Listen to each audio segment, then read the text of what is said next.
அனைத்து மாணவர்களுக்கும் வணக்கம். இப்பொழுது நான் என்னுடைய எதிர்பார்ப்பு பரீட்சைகள்ல முதலாவது பரீட்சையில் 4ஆம் பக்க வினாக்களுக்கு விடை காணும் விளக்கங்கள் சொல்லித் தருகிறேன். கவனமாக கேளுவோம்.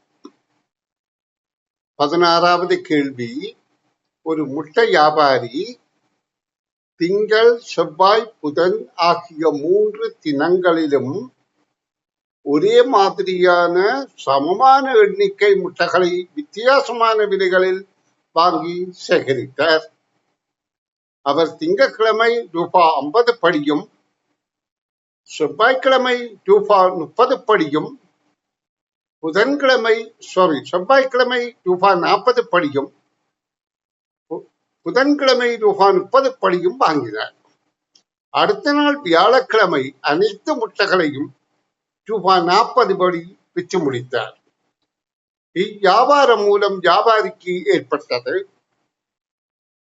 கேள்வியிலே தரப்பட்ட தகவல்களை நீங்க வாசிக்கின்ற போது ஒரு படம் மாதிரி, அதாவது ஏதோ ஒரு நிகழ்வு நடக்கிற மாதிரி ஒரு ஆளை கற்பனை பண்ணிக்கொண்டு ஒரு வியாபாரியை கற்பனை பண்ணுங்க. முட்டை வியாபாரி, நீங்க தெருவில் போய் வரைக்க தெருவோரங்கள்ல இருக்கிற கடைகள்ல முட்டை விற்கிற கடை இருக்குதானே, அந்த கடை முட்டை வியாபாரியை ஞாபகப்படுத்துங்கோ. அப்ப அவர் ஒரு திங்கட்கிழமை, செவ்வாய்க்கிழமை, புதன்கிழமை 3 நாளும் முட்டை வாங்குறாருன்றதை கிரகித்துக் கொள்ளுங்கோ. பிறகு அந்த முட்டைகளை வியாழக்கிழமை விற்கிறார் என்பதையும் புரிந்து கொள்ளுங்கோ. அதாவது கேள்விகளை மிக இலகுவாக புரிந்து கொள்கிறார். அப்ப திங்கட்கிழமை அவர் 50 ரூபாய் படி முட்டை வாங்கி இருக்கிறார். அப்புறம் செவ்வாய் அதே முட்டை, ஆனா விதைதான் வித்தியாசமா வாங்குறாருடைய முட்டை ஒரே மாதிரி முட்டை தான். செவ்வாய்க்கிழமை 40 ரூபாய், புதன்கிழமை 30 ரூபாய். அப்ப உங்களுக்கு திங்கள் வாங்கினது 20 ரூபாய் கூட புதன் வாங்கினதை விட, செவ்வாய் வாங்கினது திங்கள் வாங்கினதை விட 10 ரூபாய் குறைவு. அப்ப இந்த அளவுக்கு வாங்கிட்டு அப்ப சமமான எண்ணிக்கை எத்தனை முட்டைன்னு சொல்லிடல, 3 நாளும் சமமான முட்டை வாங்குறேன். ஒரு நாளைக்கு 50 ரூபாய், அடுத்த நாளும் 50, அடுத்த நாளும் 50. அப்ப எங்களுக்கு எண்ணிக்கை தெரியாது. ஆனா வியாழக்கிழமை எல்லா முட்டையையும் அவர் வித்து போட்டார். அனைத்து முட்டைகளையும் 40 ரூபாய் படி வித்து முடித்தார். இந்த வியாபாரம் மூலம் அந்த வியாபாரிக்கு ஏற்பட்டது லாபமா நட்டமா அல்லது லாப நட்டம் இல்லையா என்பது கேள்வி. அப்ப கேள்வியின் தாற்பயம் விளங்கினா விடை இலகு. இப்ப நாங்க ஒவ்வொரு முட்டையை பார்த்தா கூடி நல்லா கவனிங்கோ. ஒரு முட்டை திங்கட்கிழமை 50 ரூபாய் ஒரு முட்டை, செவ்வாய்க்கிழமை 40 ரூபாய் ஒரு முட்டை, புதன்கிழமை 30 ரூபாய் என்றால் 3 முட்டைகளே அவர் இந்த 3 விலைகளையும் நாங்கள் கூட்டினால் 120 ரூபாவுக்கு வாங்கி இருக்கிறார். ஆனா அவர் வியாழக்கிழமை 3ஐயும் 40 படி வித்தார் என்றால் அவர் 120க்கு வித்திருக்கிறார். அப்ப இதுங்க மடங்குதான் எண்ணிக்கை. அப்ப மடங்க பற்றி கவனித்து வாங்கின விலைக்கே விற்றிருக்கிறார். அப்ப லாப நட்டம் இல்லை என்பதுதான் கேள்விக்கான விடை. இனி அடுத்த கேள்வியை பார்ப்போம். அடுத்த கேள்வி, பின்வரும் அடைப்பில் உள்ள சொற்களை மிகவும் கருத்துள்ள விதத்தில் தொடர்பு படுத்திய ஒரு எது? இதுல அடைப்பில் சில சொற்கள் இருக்கிறது, உறவுமுறை சொற்கள். மருமகன், அம்மா, பெரியம்மா, சித்தி, சித்தப்பா, அப்பா, மகன், தங்கை, மகள். இப்ப இந்த உறவு முறைகளை எல்லாம் நான் விவரித்து உங்களுக்கு சொல்ல தேவையில்லை. நீங்கள் உங்களுடைய சொந்தங்களுக்கு இந்த உறவு முறையை அறிந்து கொள்வீர்கள். அப்ப இதை சொல்லி நேரத்தை விடயம் செய்யாம இப்ப விடயத்துக்கு வாங்க. இதுல மிகவும் கருத்துள்ள விதத்தில தொடர்பு படுத்திய விடை எது என்று கேட்கப்படுது. அப்ப முதலாவது சித்தப்பா, சித்தி, பெரியம்மா. இதுல சித்தப்பா சித்தி ஒரு குடும்பம், ஆனா பெரியம்மா வித்தியாசம் தானே. மகன், மகள், மருமகள். மகன் மகள் ஒரு தாய் தந்தை பிள்ளைகள், ஆனா மருமகள் என்றது வேற தானே. அம்மா அப்பா தங்கை, அம்மா அப்பா பெற்றோர், தங்கை இல்லையே. அப்ப இதே ஒரு கூட்டமாக 3 கூட்டமாக சேர்க்கிறது ஓரளவு முடியாத காரியமாய் இருக்குது. அடுத்தது பார்ப்போம். சித்தம்மா சித்தப்பா மகன் பெரியம்மா, இதுல 2 பேர் ஆம்பளை, ஒரு ஆள் பொம்பளை. மகள் மருமகள் அம்மா, 3 பேரும் பொம்பளைகள் இல்ல, பொம்பளைகள். அப்ப இதுல முதலாவது பொருந்தது. அடுத்தது அப்பா சித்தி தங்கை, அங்க பொருந்தவில்லை. அப்ப மூன்றாவதை பார்த்தால் சித்தி, அம்மா, பெரியம்மா, மூவரும் பெண்கள். மகன் மகள் தங்கை, ஒரு குடும்ப உறுப்பினர்கள். மகன் மகள், அந்த மகனுக்கு மகள், அந்த பெற்றோற்ற மகனுக்கு பெற்றோற்ற மகள் தங்கையாக இருக்கலாம், குடும்ப உறுப்பினர்கள். அப்பா சித்தப்பா மருமகன் ஆண்கள். அப்ப இந்த மூன்றாவது விடைதான் கருத்துள்ள வகையிலே கூட்டம் கூட்டமாக 3 கூட்டமாக சேர்க்கலாம். என்ன கூட்டம்? இது பெண்கள், இது ஒரு குடும்ப அங்கத்தவர்கள், இது ஆண்கள். அப்ப ஏதோ ஒரு வகையில, அதாவது கருத்துள்ள விதத்தில் தொடர்படுத்திய உதவியது என்றுதான் கேட்கப்படுது. அப்ப மூன்றாவது விடைதான் பொருத்தமானது. இனி நாங்கள் அடுத்த வினாவை பார்வையிடுவோம்.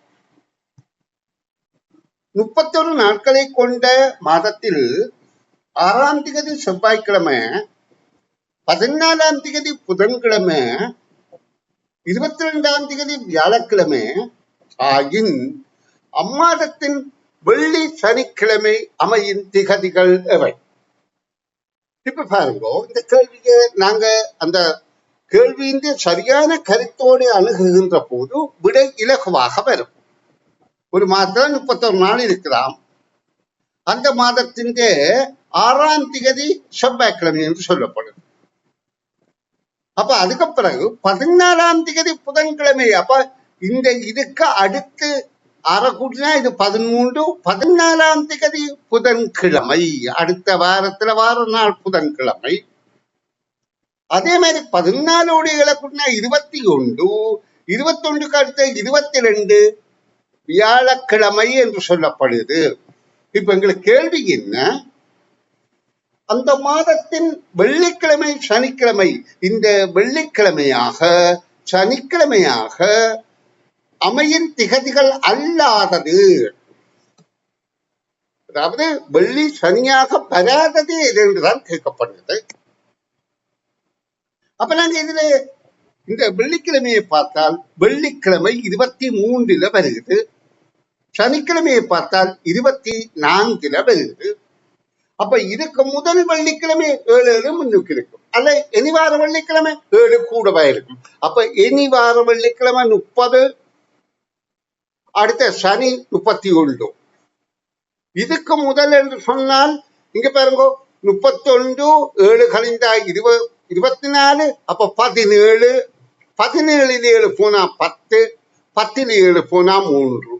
அப்ப செவ்வாய்க்கிழமை 2 9, நாங்க அதை கொண்டே சொல்லலாம் 16. 16 மணி 23. இப்ப இந்த கிழமை நாளாக அமையாதது இந்த 2 3 அமையுது. இங்க பாருங்க, 2 3 கிழமை நாளா அமையுது, இங்க அல்லாததான் விடையாக கேட்கப்படுது. அப்ப இது விடை அல்ல. அடுத்த 30 31 அதுவும் இங்க இருக்குது, அப்ப அதுவும் விடை அல்ல. அப்ப இதுல 30ஆம் திகதி பொருத்தம், ஆனா 7ஆம் திகதி பொருத்தம் இல்லை. 7ஆம் தேதி இங்கதானே வரும், புதன்கிழமையில. அப்ப அமையாதது 3வது விடை. சரி, இனி அடுத்த வினாவை பார்ப்போம். ஒரு நாளின் நிமிடமுள் வடக்கிலும்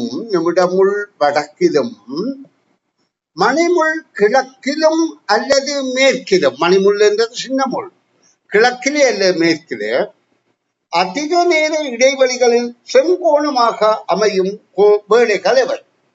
இப்ப இதுக்குள்ள செங்கோணம், கால்வட்டம் செங்கோணம் 90 பாகை, இதுக்கு செங்கோணம். அப்ப 90 பாகை. அத கால்வட்டத்தை ஒரு வட்ட கடதாசியே 4ஆக மடித்தா 4 செங்கோணம் பெறும். இப்ப எங்களுக்கு இதுல கேட்கப்படுற கேள்வி என்ன? இது வடக்கு திசையில நிமிடக்கம்பி நிக்குது, கிழக்கு திசையில மணிக்கம்பி அல்லது மேற்கு திசையில மணிக்கம்பி நிற்பதில்லை, அதிக நேர இடைவெளி உள்ளது எந்த வழி என்று கேட்கப்படுது. இப்ப இத பாருங்க, முற்பகல் 3 மணி, முற்பகல் 9 மணி. முதல்ல முற்பகல் 3 மணிக்கு இங்க நிற்கும். அதில இருந்து முற்பகல் 9 மணிக்கு 6 மணித்தியாலத்துல இந்த இடத்துக்கு மணிக்கம்பி இருக்கும். அப்ப இதுல மொத்தம் எத்தனை? 6 மணித்தியாலம். அப்ப இந்த விடை பொருந்தாது. அடுத்த பிற்பகல் 3 மணியில இருந்து முற்பகல் 9 வரை. அப்ப இங்க நல்லா கவனிக்கோளி நீங்கள். பிற்பகல் கடிகாரத்தை திரும்ப கீழ வேண்டி இருக்குது. சரி, கவனிங்கோ. பிற்பகல் 3 மணி, பிற்பகல் 3 மணியில இருந்து, சாரி இங்க இது அடுத்த பக்கம். பிற்பகல் 3 மணி, பிற்பகல் 3 மணியில இருந்து முற்பகல் 6 மணி வரை. முற்பகல் 6 என்றால் பிற்பகலுக்கு பிறகு நள்ளிரவு வந்து, பிற்பகலுக்கு பிறகு இந்த முள்ளு இப்படி வந்து இங்க போய் இது நள்ளிரவு. நள்ளிரவுக்கு பிறகுதான் 9 மணிக்கு வருது. அப்ப திரும்ப ரவுண்ட் அடிச்சோன்னு இங்க வருது. கிட்டத்தட்ட 1.5 ரவுண்ட் அடிக்குது. ஒரு ரவுண்ட் இருந்தால் 12 மணித்தியாலம், அது என்றால் 6 மணித்தியாலம். அப்போ கிட்டத்தட்ட 18 மணித்தியாலத்துக்கு பிறகுதான் அது அமையுது. அப்ப அதான் விடையாக அமையும். அடுத்தது பிற்பகல் 3, பிற்பகல் 9 என்றால் இதுவும் 6 மணித்தியாலம். அப்ப இந்த கேள்விக்கான விடை அதிக நேரத்தில் செங்கோணமாக அமைகிறது. இரண்டாவது பிற்பகல் 3 மறுநாள் முற்பகல் 9 மணி. ஏன் பிற்பகல் 3 பிறகு முற்பகல் 9க்கு போக முடியாது. அது பிற்பகல்ல இருந்து பிறகு நள்ளிரவு வந்துதான் திரும்ப 9க்கு வரும். அப்போ 9 9 18 மணித்தியாலம். சரி, இனி அடுத்த கேள்வியை பார்ப்போம். மாணவன் ஒருவரிடம் ரூபாய் 2 நாணய குட்டி, ரூபாய் 5 நாணய குட்டி, ரூபாய் 10 நாணய குட்டிகளாக உள்ளன. இந்நாணயங்களில் ஒன்றை அல்லது சிலவற்றை அல்லது எல்லாவற்றையும் பயன்படுத்தி 7 விதங்களில் செலவு செய்ய முடியும். அதற்காக அவனிடம் இருக்க வேண்டிய ரூபாய் 2, ரூபாய் 5, ரூபாய் 10 நாணய குச்சிகளின் எண்ணிக்கைகள் முறையே. இதில் நாங்கள் முதலாவது எடுத்து பார்ப்போம். அதான் பொருத்தமான விட முதலாவது எடுத்து பார்ப்போம். 2 ரூபாய் குட்டி, 5 ரூபாய் குட்டி, 10 ரூபாய் குட்டி. இது 2 ரூபாய், இது 5 ரூபாய், இது 10 ரூபாய் குட்டி. இப்ப இதுல என்ன சொல்லப்படுது? இந்நாணயங்களில் ஒன்றை பயன்படுத்துகிறார்கள். அதாவது ஒவ்வொரு குட்டியா பயன்படுத்துகிறார்கள். இது ஒரு முறை பயன்படுத்தலாம், இதை தனியா பயன்படுத்தலாம், இதை தனியா பயன்படுத்தலாம். 3 முறைகள்ல 3 தடவைகள் பயன்படுத்தலாம் அல்லது 3 விதங்களில் பயன்படுத்தலாம். சோடி சோடியாக பயன்படுத்துகிறா இதையும் ஒரு சோடி, அல்லது இதையும் 2வது சோடி, அல்லது இதையும் 3வது சோடி. அப்ப தனித்தனியாகவும் ஒவ்வொன்றாகவும் 3 பயன்படுத்தலாம். சோடியாகவும் 3 பயன்படுத்த முடியும். எல்லாவற்றையும் சேர்த்து ஒரு தடவை பயன்படுத்த முடியும். 3 நாணய குச்சியும் சேர்ந்து ஒரு தடவை. அப்போ 7 தடவை பயன்படுத்துறதுக்கு முதலாவது விடை பொருத்தமானதாக இருக்கின்றது. இனி 21வது கேள்வியே பார்வையிடுவோம். 21வது கேள்வி, 31 நாட்களை கொண்டு ஒரு மாதத்தின் திங்கட்கிழமைகள் 5 உள்ள திகதிகளின் கூட்டுத்தொகை 85 ஆக இருந்தது.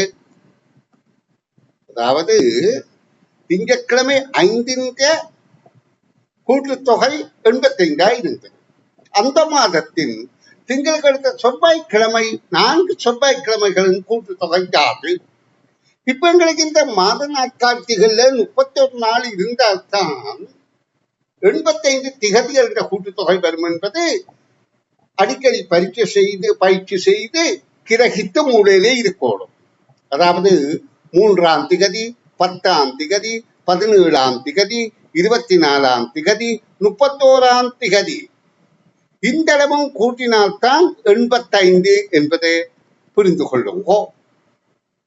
அப்ப இது ஒரு மாதத்தின் திங்கட்கிழமையில இப்படி வந்தால், அந்த மாதத்தின் செவ்வாய்க்கிழமை என்றால் அது எவ்வாறு அமையும்? இதற்கு அடுத்த நாளாக அமையும். எப்ப? 4ஆம் திகதி. 11ஆம் திகதி, 18ஆம் திகதி, 25ஆம் திகதி. அடுத்த இருக்க முடியாது. 31, 32 வராதாங்க. அப்ப இந்த 4, அதோட 4 தான் மேலே சொல்லப்படும் 4 செவ்வாய்க்கிழமைகள் கூட்டுத்தொகையாது. அப்ப இதை கூட்டுறதுக்கு இன்னும் இலகு வழி. இதே கூட்டினா 29, இதே 29 கூட்டினா அப்ப 29 58 என்பது விடையாகும்.